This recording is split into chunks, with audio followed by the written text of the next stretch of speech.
Aşklar yalan oldu. Karamelli de güzelmiş. 170'lerden.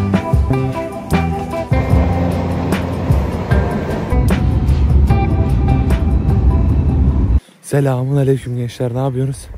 İyisiniz inşallah. Ben de iyiyim. Şimdi bugün neredeyiz? Bugün Köln'deyiz. Köln'ü gezeceğiz.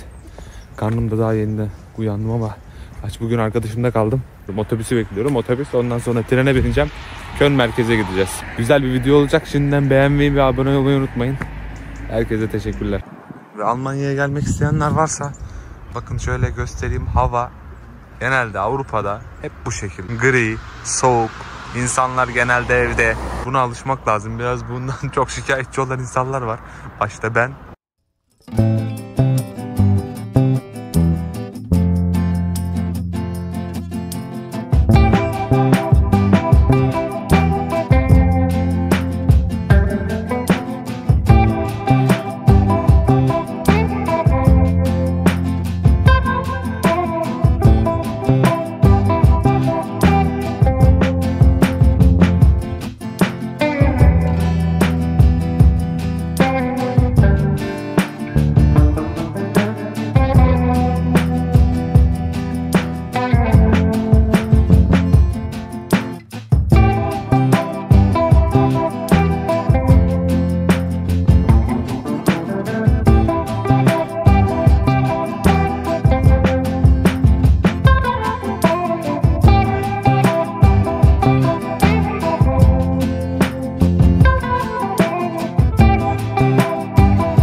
Tren fiyatları ile ilgili sormuştu bazı arkadaşlar.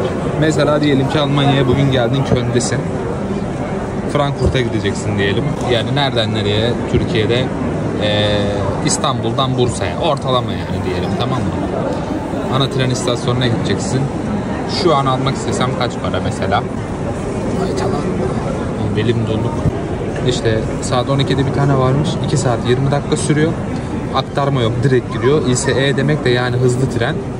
Bakın şu an sadece gidiş yönü 50 euro. Git gel 100 euro. Yani bu zaten detaylarını ben şeyde vermiştim. Strasbourg'da videomda. Onu izlemediyseniz lütfen izleyin. Bu mesela şu an aldım. Tabii daha önceden alsan, bir hafta önceden, 10 gün önceden ona göre alsan daha ucuz oluyor. Ama bazen mesela daha pahalı da olabiliyor. O anki duruma göre değişiyor. Şöyle de bilgi vermek istedim yani. Bir yolcunun ardından da yine bir şehre ulaştık. Şu an Köln şehrindeyiz. Yine çok eski bir şehir. Tarihi ilk yüzyıllara dayanıyor. Yaklaşık 2000 yıl önce Romalılar buraya bir koloni göndermiş ve burada bir şehir kurmuşlar. İsmi de oradan geliyor. İngilizce anlamı aslında kolonya demek. Karnavalı, futbolu, eğitimi, etkinlikleri, sanatı, tarihi, her şeyiyle çok güzel bir şehir. Burası Hristiyanlar için de çok önemli bir şehir. Zira 12. yüzyıldan itibaren İstanbul, Roma ve Kudüs'ün ardından kutsal şehir olarak ilan edilmiş. Günümüzde nüfusu yaklaşık 1 milyondan biraz daha fazla. İnsanlar yaşam standartlarını daha yükseğe çıkartmak için büyük şehirleri tercih ediyorlar. Yine Köln de onlardan bir tanesi. Hadi şimdi katedralin içine girelim.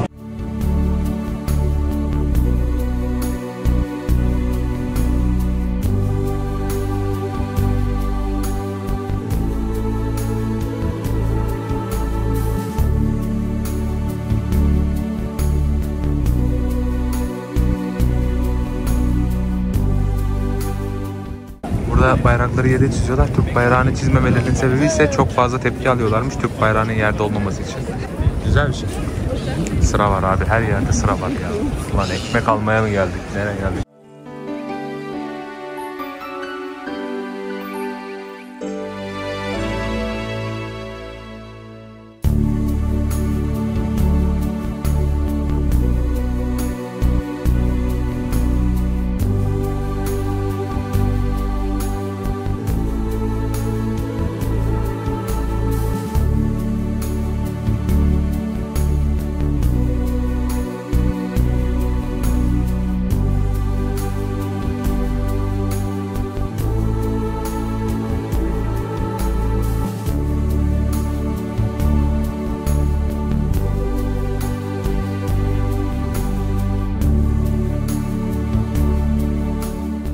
Bazıları şöyle diyor işte, ya diyor gidiyorsun hep katedralleri falan gösteriyorsun. Yani bir nevi doğru söylüyor ama yani şimdi diyelim İstanbul'a gittin, Ayasofya'yı görmeyecek misin? Ya da ne bileyim Bursa'ya gittin, Ulu Cami'dir, neye gittin, Selimiye Camii'ni göstermeyeceksin. Avrupa'da da insanların önem verdiği yerler buralar. Ve ayrıca Köln denince akla gelen ilk yer zaten Dom Katedrali. Bu katedral hakkında bilmeniz gerekenleri size söyleyeyim. Bu katedral 1200'lü yıllarda yapımına başlanıyor. 632 yıl sürmüş.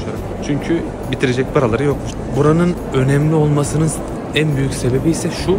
Burada 3 tane Heilige Könige dedikleri kutsal 3 kral burada yatıyor. Neden kutsal diyorlar?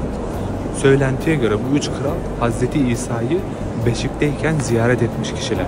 Peygamber Efendimiz'i hayattayken gören sahabilere neden önem veriyorsak, onlar da Hazreti İsa'yı gören kişilere böyle önem vermişler.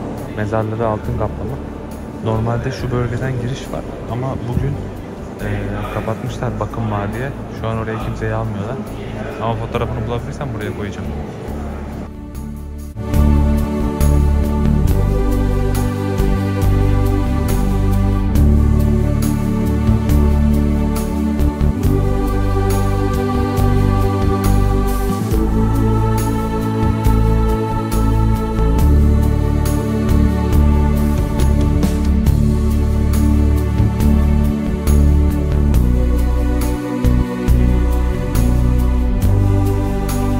Nereye geldik arkadaşlar? Köln'de Hohenzollern Köprüsü'ne geldik. Hava harbi soğuk. Şimdi annem bu videoyu izleyecek, diyecek ki ya oralara gittin, burnun açık, kafan açık, yok oran açık, buran açık, hasta olacaksın, kim bakacak sana falan. Güzel güzel anneciğim, sen birazcık ileri alırsan muhtemelen ikimiz için de biraz hayırlı olabilir. Arkadaşlar burası başlangıçta demiryolu ve karayolu için yapılmış. Ama günümüzde sadece demiryolu ve yaya olarak kullanılıyor. Burası aslında savaşta çok zarar görmemiş arkadaşlar. Ama Almanlar bir bakmış ki düşman kuvvetleri ilerlemeye başlamış. Şehrin öbür tarafına da geçecekler ve ilerleme devam edecek diye burayı daha fazla düşman kuvvetleri daha fazla ilerlemesin diye havaya uçurmuşlar. Savaş bittikten sonra tabii yeniden yapılmış. Şimdi şehrin önemli noktalarından birisi. Şurada gidenler şu arkadaşlar yük gemileri. Bunlar geziyor. Bunların bir saatliği en son 15 euroydu ama zam geldiğini bilmiyorum. Bunlar gidiyor işte dönüyor. Şehir turu yapıyorlar. Kişi başı 15 euroydu en son. Yine bir köprüde yaz galiba. Buraya da asmışlar bir sürü. İşte geliyorlar buraya asıyorlar. Sonra anahtarlarını köprüden aşağı atıyorlar. Birbirimize sonsuza kadar bağlıyız anlamında falan.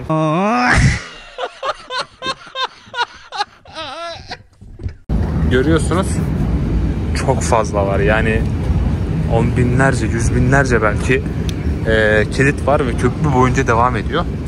Bu köprüden trenler de geçtiği için köprünün dengesini bozduğu düşünülüyor. Yılın belli zamanlarında bunların hepsi sökülüp hurdaya gidiyor. Yani bir nevi aşklar yalan oldu. Hurdaya gitti. Şu arkadaş şurada hani seviyorum ama tam hani gönlün olsun takalım der gibi takmış. Abi ama bu oğlum bu ne lan? Oğlum tamam en çok sen seviyorsun lan. Tamam yani daha seni sevgimi göstermek için daha ne yapayım dermiş gibi atmış abi.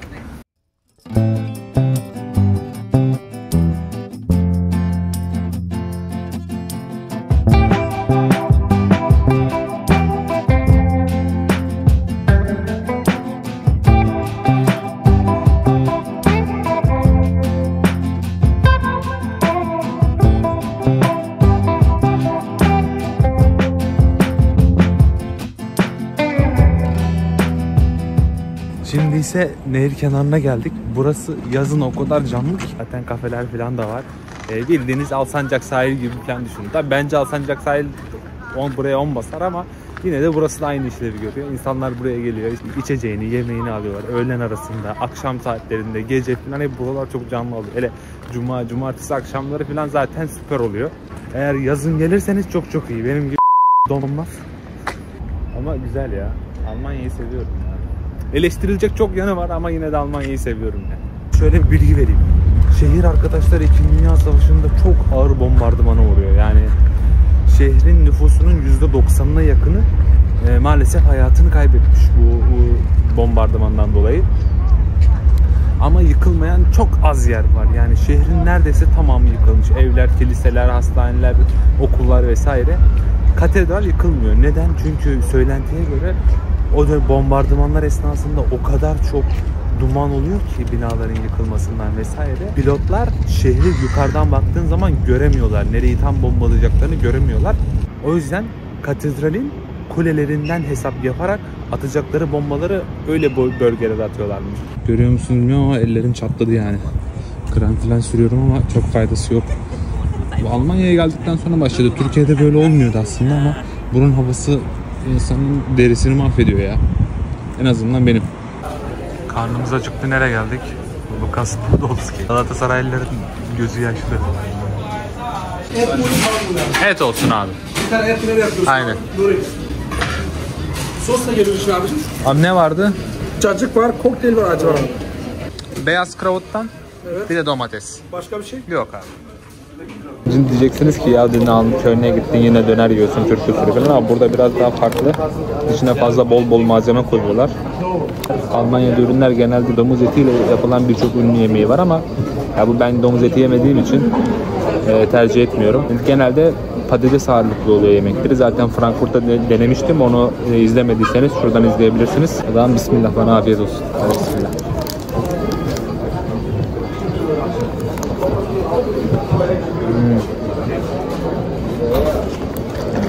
Güzel. Gerçekten güzel. Bu arada buranın ortağı, Podolski'nin ortağı Metin Dağ diye birisi. O da Türk. Hayır, as bayraklar as.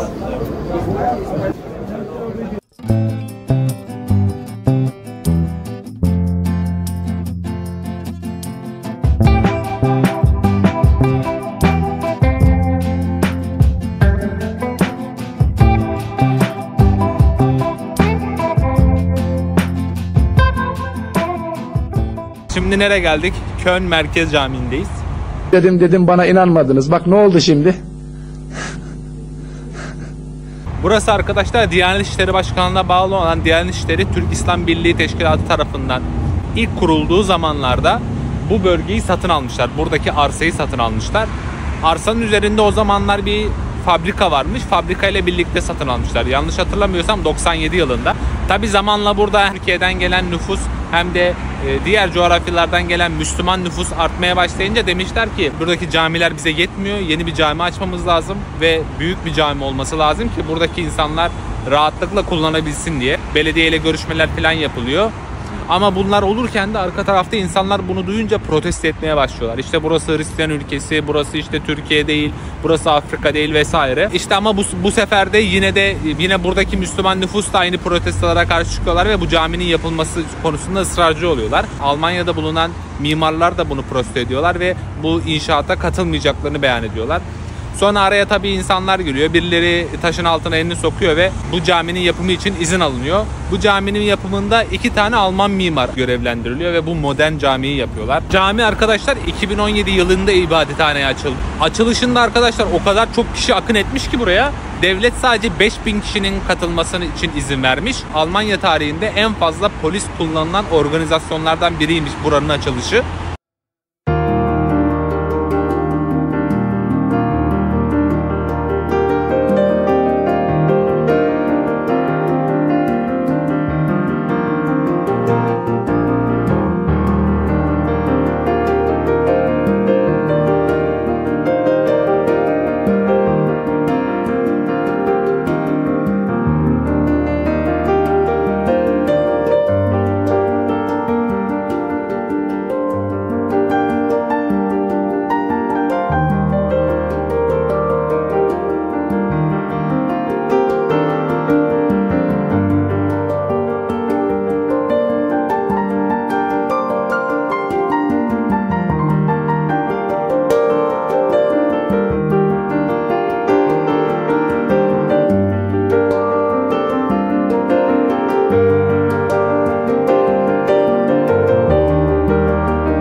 Çikolata Müzesi'ne gidiyoruz.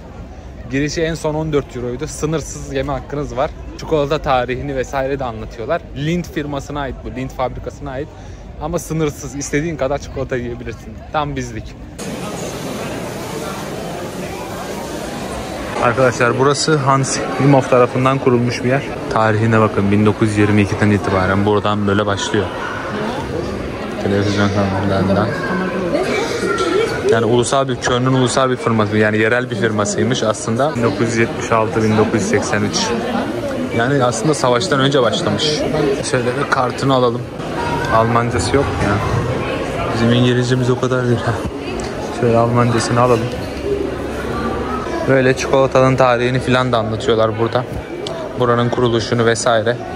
Burada kakaonun tarihini anlatıyorlar abi. Kakao nerede yetişiyor diye. Buradan. Kakao aslında çok değerli bir şey. Kakao meyvesinin çekirdeğinden yapılıyor biliyorsunuz şeyler. Burada böyle bir animasyon yapmışlar. İşte kakaonun yolculuğunu anlatıyor burada. Abi bize bunları anlatma, bana çikolata ver ya. Allah'ım yarabbim. Şöyle içeriye yapay bir bahçe yapmışlar. Tropical Greenhouse diyor. İçeride acayip kokular var ya. İçerisi böyle orman gibi kokuyor. Böyle ağaç. Yani böyle orman kokusu var içeride. Yani ormanın kokması çok doğal ağaçlardan dolayı. Müsaade ederseniz bir de yukarıdan birileri su mu atıyor anlamadım.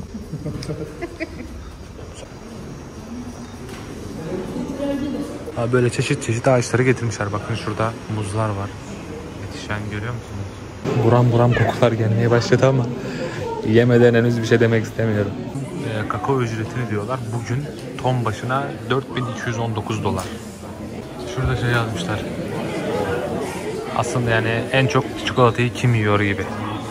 Buraya bakalım. Estonya'ya tıklıyorsun. 8 kilo. Avusturya yine 9 kiloya yakın. Burada bile Almanya 10 kiloya yakın. Zirvede herhalde. En soldaki Danimarka'nın Belçika 5 kilo. Şaşırdım Belçika. Aslında tam çikolata üreticisi. İsviçre 9-10 kilo. Hırvatistan'sa 5 kilo. Vay be. Daha çok çikolata üretileri, daha az yiyenler. Neden acaba? Bana balık tutmayı öğretme, bana balık ver. Bak ilk böyle 5-10 dakika seni böyle gezdiriyor. Hala daha çikolata yok. Bir de her yer çikolata kokuyor yani. Danke. Çok güzel kokuyor. Bakalım. Of. Çok iyi lan. Yemin ederim çok iyi. Taptaze. Ama çok güzel, böyle sıcak sıcak biraz.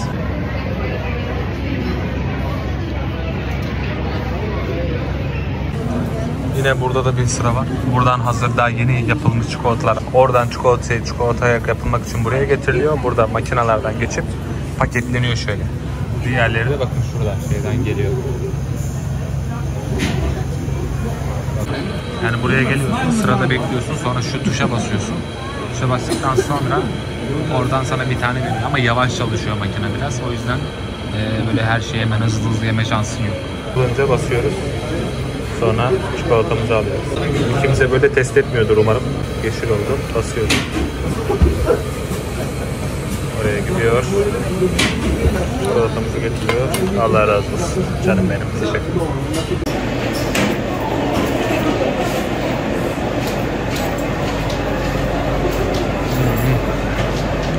Vallahi hiç abartmıyorum, çok iyi.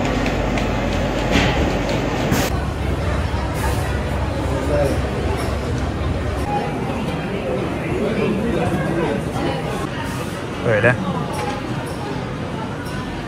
Bakıyor. Taze taze.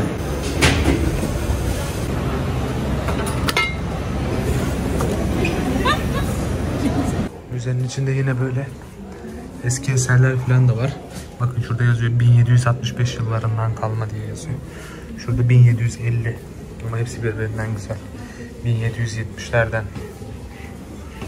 Yine bu 18. yüzyıl. Bölgeleri genelde mesela bu Paris'ten gelmeymiş. Bu Viyana'dan. Bu da yine Viyana'dan. Böyle hep 17. yüzyıldan kalma. 17. yüzyıl, 18. yüzyıl.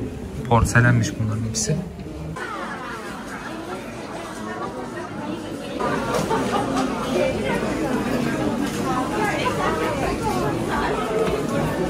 Fiyatları biraz can acıtı olacak ki yazmamışlar diyeceğim. Ha, yazmışlar. 100 gramı 9.40. Güzel. Kilosu 94. 100 euro neredeyse bir kilosu. Ne satıyorsun, gözünü seveyim. Normalde çıkarken birer tane veriyorlarmış. Ben de birer tane aldım. Daha fazla çikolata var zannediyordum ama olsun. Şimdi içeriden yeni çıktım. Çok güzeldi aslında ama biraz kalabalık bugün cumartesi günü. Yine istediğin kadar çikolata yiyebiliyorsun ama çok çeşit yok. Ben daha fazla çeşit var zannediyorum. Şimdi Eskişehir tarafına gidiyoruz.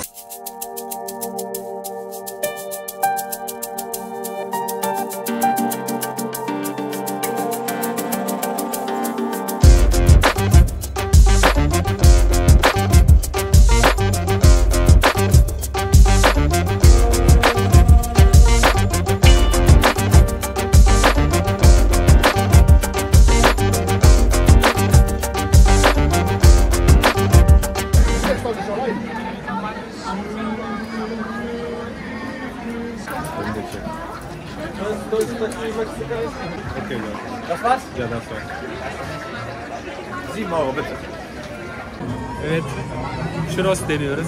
Sanki hayatımda hiç yememişim gibi. Sen Afganlı'yı da geçtin. Ekmeksiz zeytin yok. Kilosu 200 lira bu zeytinin. Kiroz mu çitoz mu? Churros. Churros. Ama karamelli de güzelmiş. Normalde ben çikolatalı yemiştim ama Baba bak, karamel en iyisi ya. Karamel. 6 tanesinin fiyatı tam 7 euro. Aynen. 10 tane alırsanız 10 euro. 10 tanesi 10 euro. Niye 6 tanesi 7 euro, 10 tanesi 10 euro? Daha çok alın diye. Kampanya mı yaptılar? Daha çok alın, daha çok tüketin diye. Biz bunu gömelim.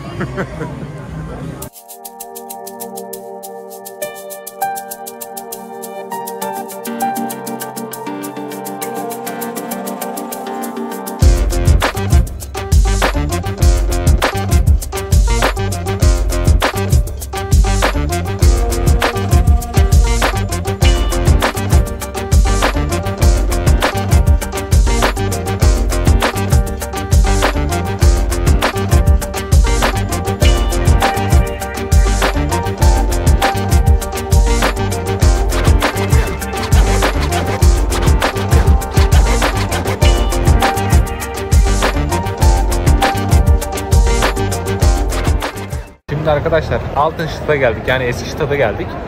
Buraya Eskişehir denmesinin sebebi şehir ilk önce bu bölgeden kuruluyor arkadaşlar ve nüfus artmaya başladıkça daha genişlemeye başlıyor. İkinci Dünya Savaşı sırasında yine burası yerle bir oluyor. 1950'den sonra buraları tekrar yeniden inşa ediyorlar. Şu an bulunduğumuz bölge 50'den sonra inşa edilmiş.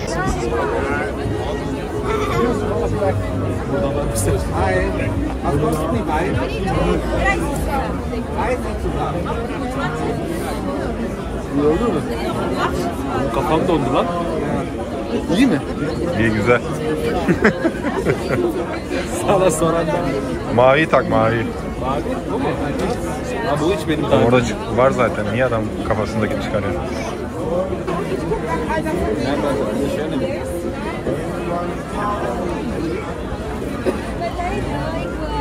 Bu ne? Vay, bu yakış da güzel. İyi yakıştı. Tam sporcu beresi. Bunun ucu niye böyle?